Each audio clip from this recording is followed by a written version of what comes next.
Conselho. E esse mapa, ele vai, só para a gente também deixar claro, qual é o procedimento agora, né, secretária? Será publicado em formato de resolução. Então, a resolução do CONDEPAC, junto com a Secretaria de Cultura, é que transforma esses anexos em algo que a gente começa a adotar e aplicar. Então, é importante que essa publicação seja feita antes da propositura da lei, discussão da finalização da lei. Tá? Então, com relação ao CONDEPAC, obrigada, Fabíola Henrique, Moacir aí também, pelo apoio de tudo. Vamos dar sequência. Só uma questão, Paula, a lei não é só para habitação de interesse social, tá? Ela também é para produção. Se não for querer o benefício da ex-Coab, pode aprovar com a gente lá no urbanismo tranquilamente, enquadrado nisso. Tá? A única diferença é que na Coab você ganha o potencial uma vez a área do terreno não paga outorga.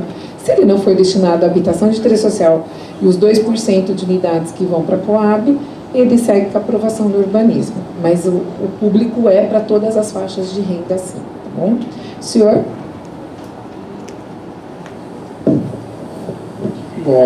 Boa tarde, eu sou morador do centro, na verdade, como munícipe, né, eu acredito maravilhoso. Bruno.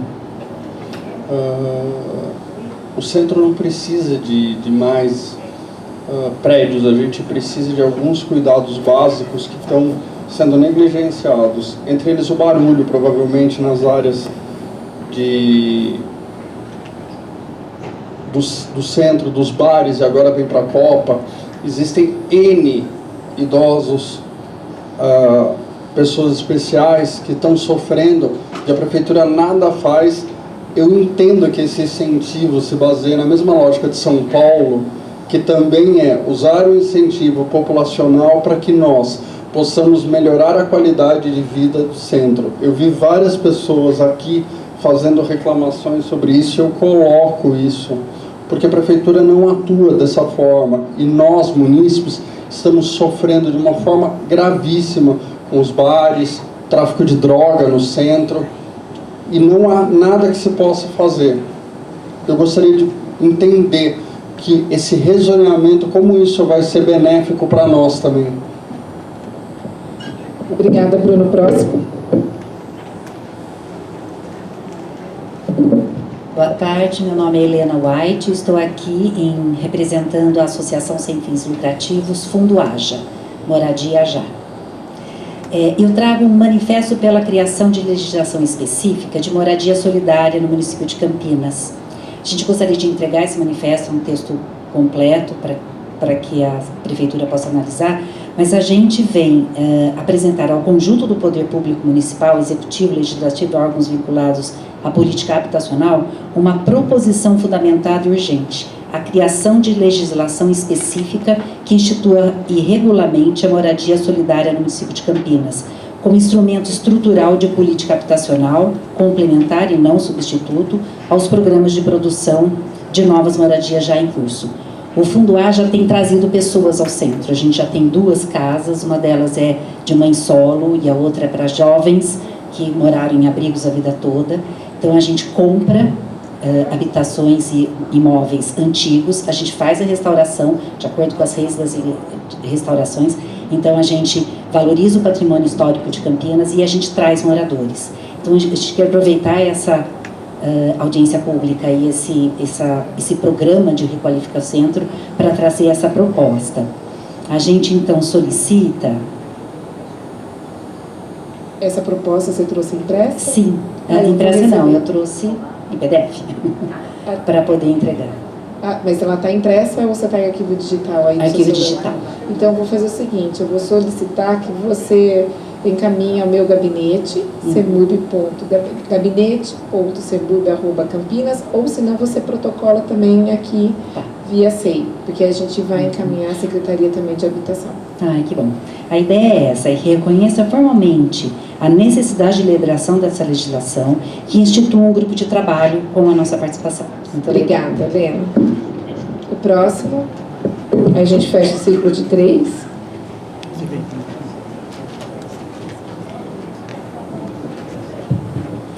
Boa tarde. Boa tarde, Márcio. Márcio Benvenuto, diretor regional do Sinduscom.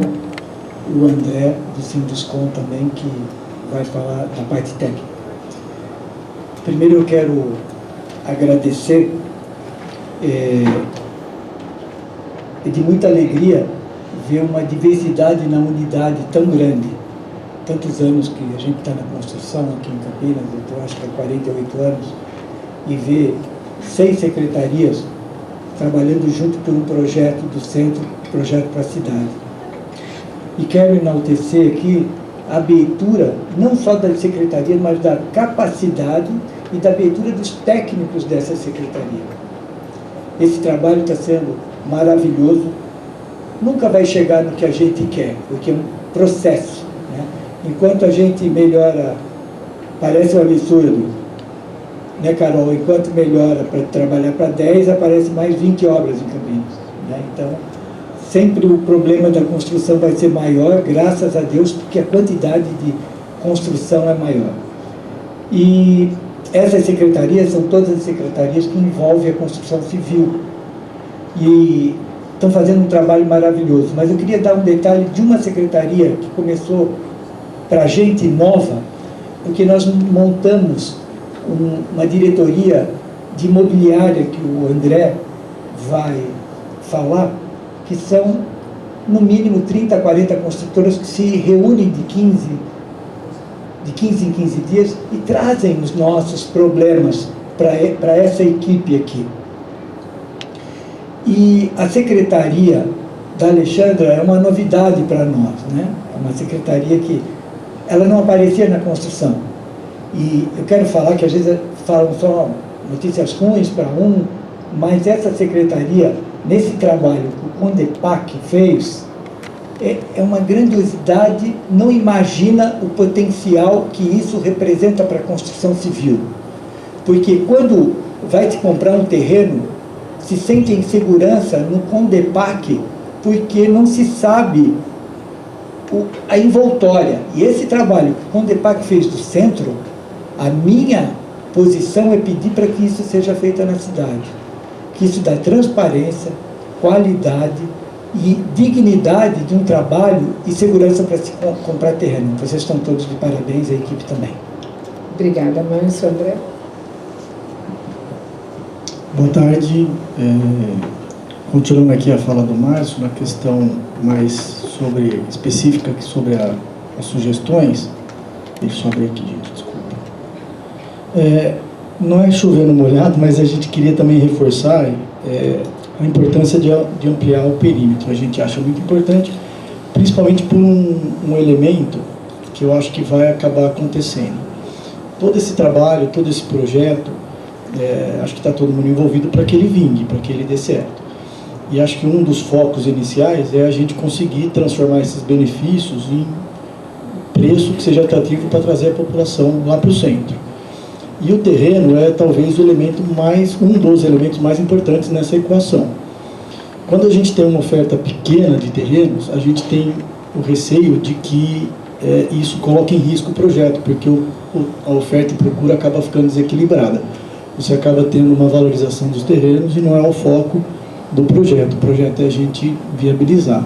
Então, acho que se ampliar esse perímetro, eu acredito que isso vai ser minimizado e eu acho que o projeto não vai correr tanto risco por essa questão do valor do terreno. Tem, lógico, a questão da receita, mas a gente entende que a médio e longo prazo vai criar uma receita recorrente, que é do IPTU, que ela geralmente, num empreendimento, ela é 8 a 10 vezes maior do que a receita do próprio terreno.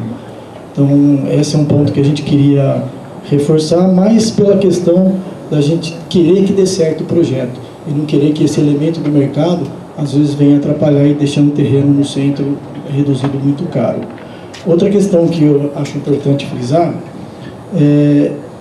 essa comissão de análise, também achei bastante interessante, mas eu não sei se o modelo que ela é feita vai ter um parecer antes do incorporador comprar o terreno, tá? Então seria importante que antes dele comprar ele pudesse ter acesso a essa comissão, pudesse ter um parecer para tirar as dúvidas da lei, mas principalmente em relação à questão do horário e da logística, porque talvez isso é uma questão que preocupa, talvez o custo de construir um centro seja maior, então isso pode inviabilizar de repente um projeto, seria bom que o incorporador tivesse acesso antes, para que ele não desistisse de um projeto que de repente pudesse ser viável.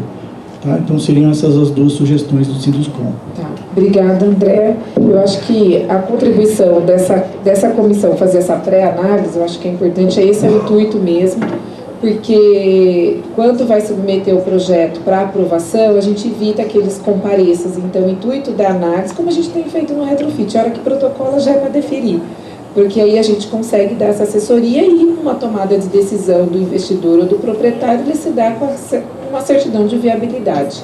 É essa a ideia da comissão.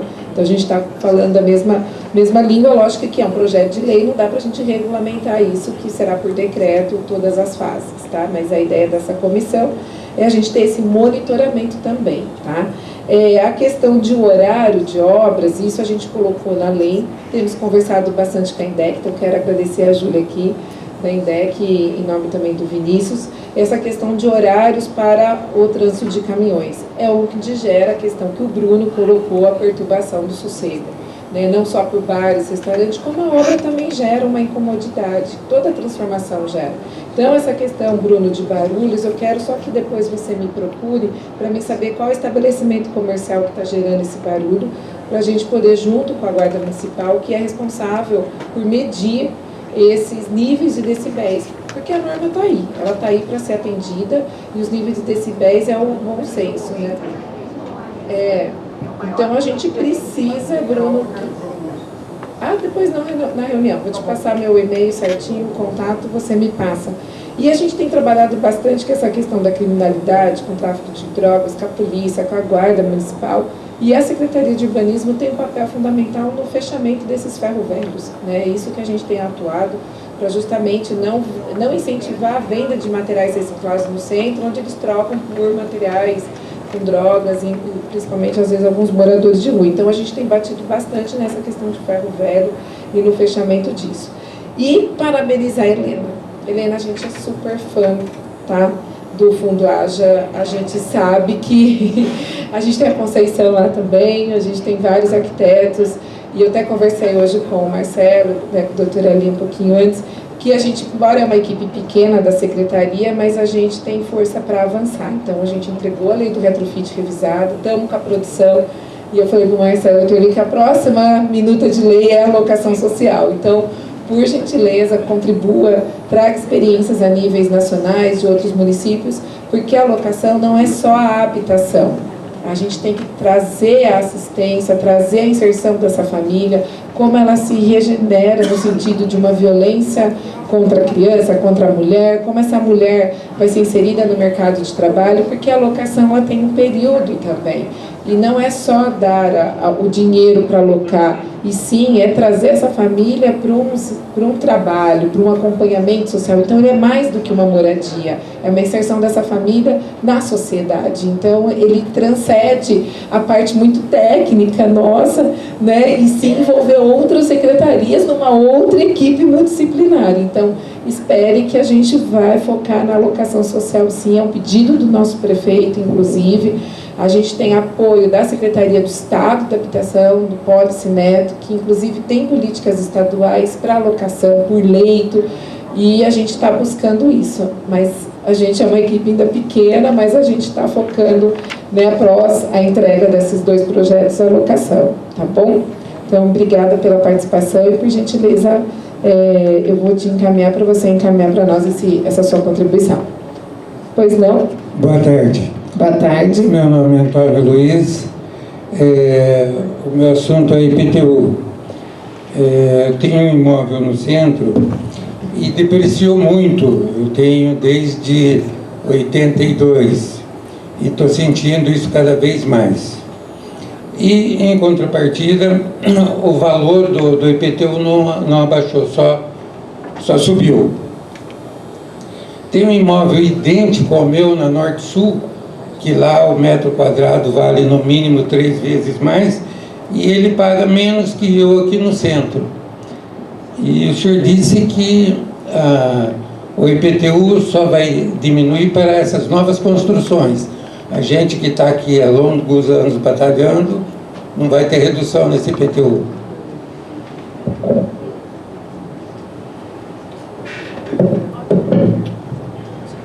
Bom, obrigado pela pergunta. O valor do IPTU é dado por vários fatores, um deles é o valor do solo. Tá? O valor do solo, quando foi feita a última planta genérica de valores, em 2017, era um que não tinha essa depreciação, essa degradação toda do centro, e de lá para cá ele foi só caindo o valor. E essa PGV, pela Covid e por outros fatores, ela não foi atualizada. Será atualizada esse ano. Provavelmente, os valores de alguns imóveis, da maioria dos imóveis do centro, será reduzido. O valor, porque você tem são dois fatores distintos que compõem o IPTU, o valor da terra e o valor da construção. A construção, ela vai se depreciando anualmente, ela tem um valorzinho que vai diminuindo pela depreciação do imóvel, né? Não sei como você faz uma reforma, faz um retrofit bom, aí volta a ter uma revalorização. Mas isso aqui é um fator, mas é uma parte, a construção é uma parte do valor do IPTU. A outra parte é o valor do terreno, que é a planta genérica de valores. Essa planta genérica de valores que não é mexida há 8 anos e que será mexida esse ano. Tá? Então, deve ser mandada para a Câmara até o final do ano para ser votada e aí passar a vigorar provavelmente a partir do ano que vem, se tudo der certo. O nosso objetivo não é aumentar imposto de ninguém. Nosso objetivo é corrigir as distorções. Tá? Obviamente que tem distorções para menos. Tem gente que paga menos imposto que deveria estar pagando. Esses terão algum tipo de recomposição. Mas o objetivo nosso não é aumentar o volume de recursos que a gente arrecada com o IPTU, mas sim fazer mais justiça social. A grande injustiça social que existe no IPTU de Campinas é um negócio chamado limitador. O limitador é o quê? Quem tinha um imóvel em 2017 construído antes e que estava com um valor bem defasado, esse valor só pôde ser aumentado em 30%. Você tinha um imóvel que custava 100 e que foi avaliado em 180 ou em 200, vamos supor. Ele só aumentou para 130, porque ele só podia aumentar 30%. Ficou longe dos 180 ou de 200. No outro ano aumentou mais 10% e parou por aí. E aí quando alguém, depois de 2017, 2018, por exemplo, 2019, construiu um outro prédio igualzinho do lado, esse já não tem mais limitador. Então você tem prédios exatamente iguais ou construções exatamente iguais, construídas num intervalo de tempo de 10 anos, 15 anos, 5 anos, de um para o outro, mas que pagam IPTU distinto por causa de uma lei que parou no tempo. Né? O limitador, para você ter uma ideia, se a prefeitura abolisse o limitador, teríamos um acúmulo de 700 milhões a mais de IPTU. Ou seja, a prefeitura abre mão, em função dessa lei lá, de 700 milhões por ano. Tá? Mas isso é uma questão que nós estamos trabalhando, estamos discutindo, mas é uma questão muito complicada. Nós não temos o objetivo de recuperar, de pegar, de cobrar esse valor. Né? Nosso objetivo é estudar uma possibilidade de acabar com esse limitador ao longo de X anos, entendeu? Que seja aumentando 3%, 2% ao ano, até que todo mundo pague na mesma base. Né? Se demorar 50 anos de acertar isso, nós já perdemos mais de 10. Né? Perdendo 9 anos esse ano. Né? Ano que vem vai ser o 10º ano do cálculo da PGV, o 9º ano da implantação da PGV, que foi 2018. Então, se a gente deixar isso, vai só se acumular. Né? E essa distorção e essa diferença vai continuar existindo. Então, a gente tem que um dia enfrentar essa discussão para poder resolver como vai fazer. Né? Tá certo? Obrigado.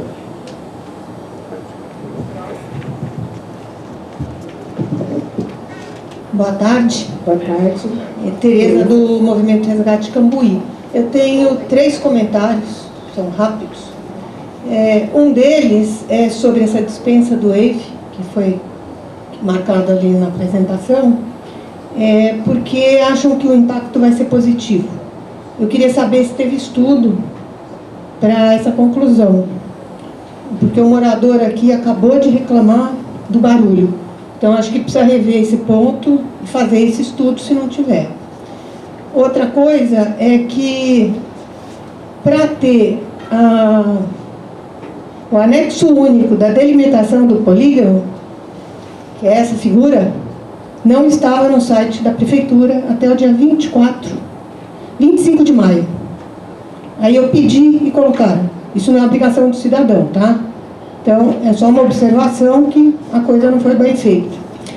E, por último, eu queria comentar que aquela pontinha lá em cima, do lado da figura roxa, uma daquelas partes é a parte da PUC, que ela saiu do polígono justamente porque em 2017 o CONDEPAC aprovou um estudo que o professor Germano Rigassi Júnior expôs todos os estudos técnicos no CONDEPAC que foram feitos, e o empreendimento que ele mostrou poderia chegar a 22 andares. Então agora isso acabou de ser liberado porque saiu do polígono. É só uma coisa para a gente ver como é que a prefeitura vai caminhando, porque interessa. Essa é a minha visão. Pode não ser a da prefeitura, mas é a minha. Obrigada. Bom.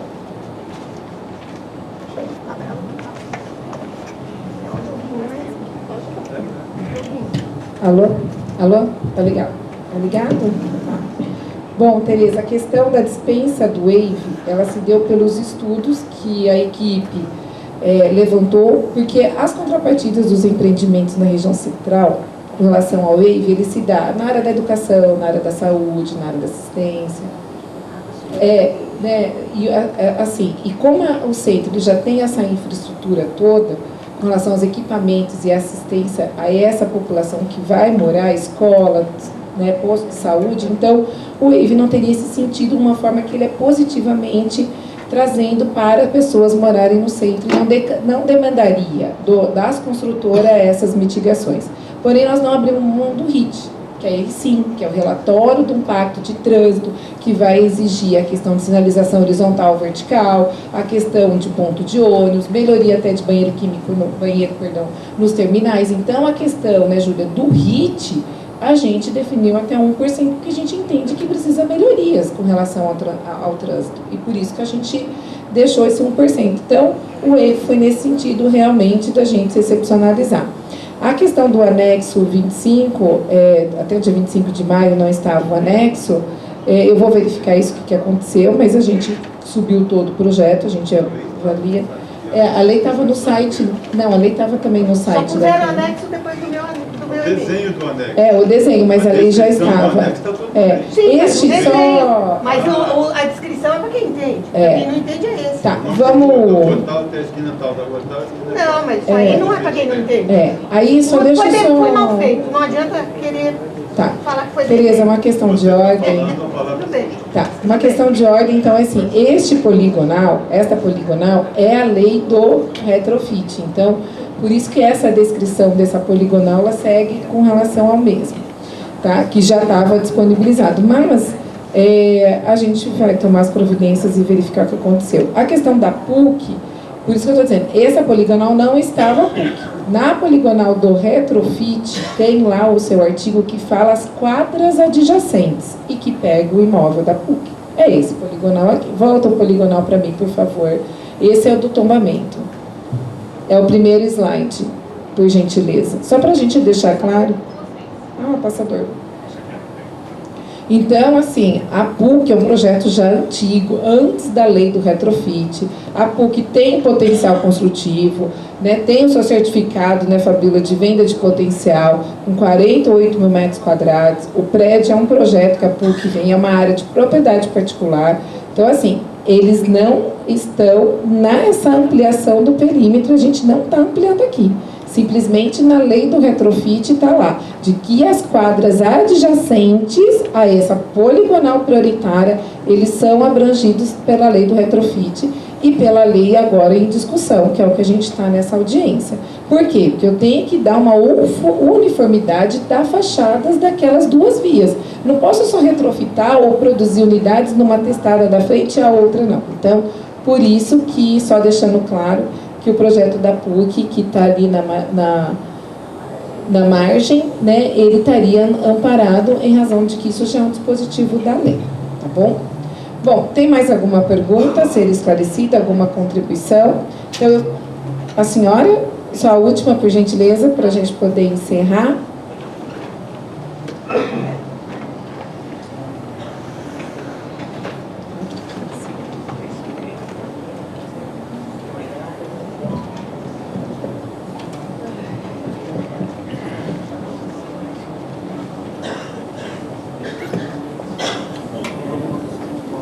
Olá, boa tarde a todos.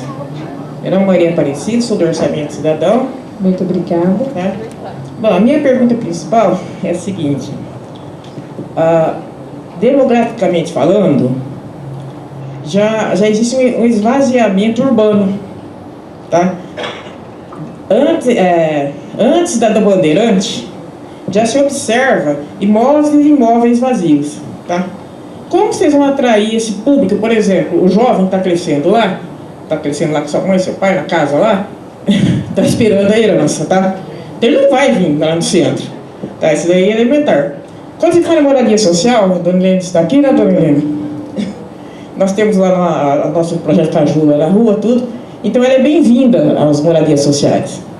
Só que uma coisa, independente de moradia social ou não moradia social, parece que os projetos aí não abrangem garagens internas, né?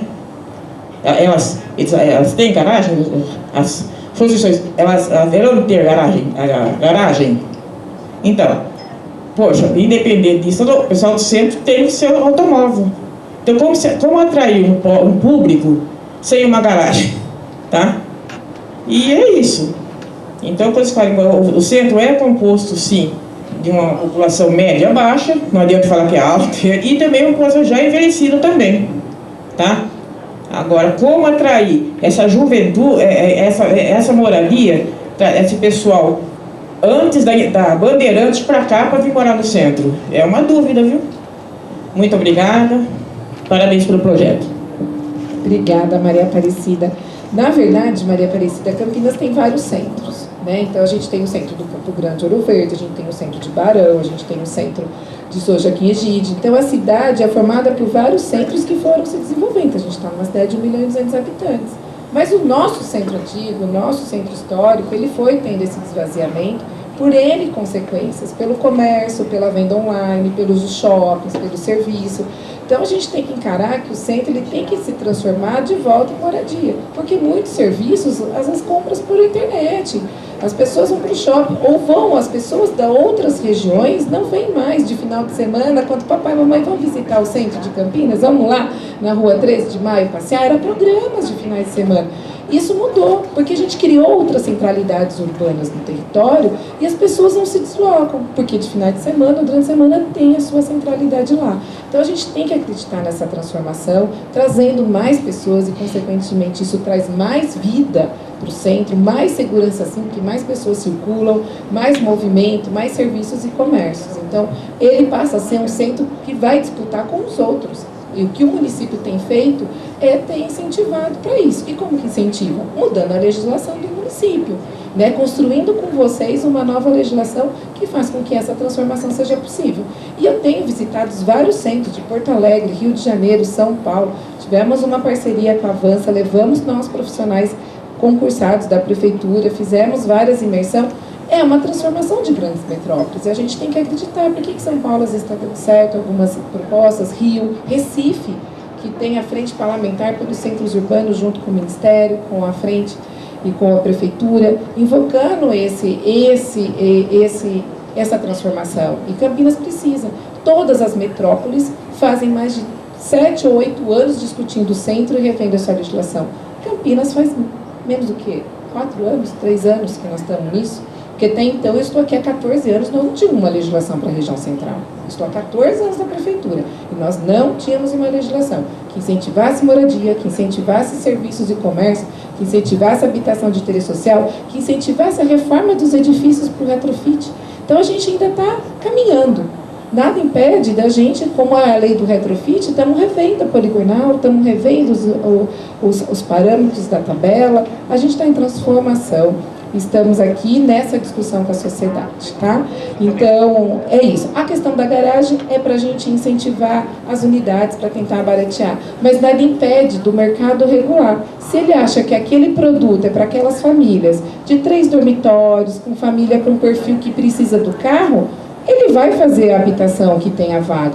Mas se ele vai fazer apartamentos menores para atender um público de jovens, um público de estudante, ele não vai precisar fazer a vaga. A gente está deixando o mercado regular aquilo que vai ocupar no centro, aquilo que é um produto viável, vendável. É eles que vão regrar o produto. O que a gente tem que fazer é incentivar. Tá bom?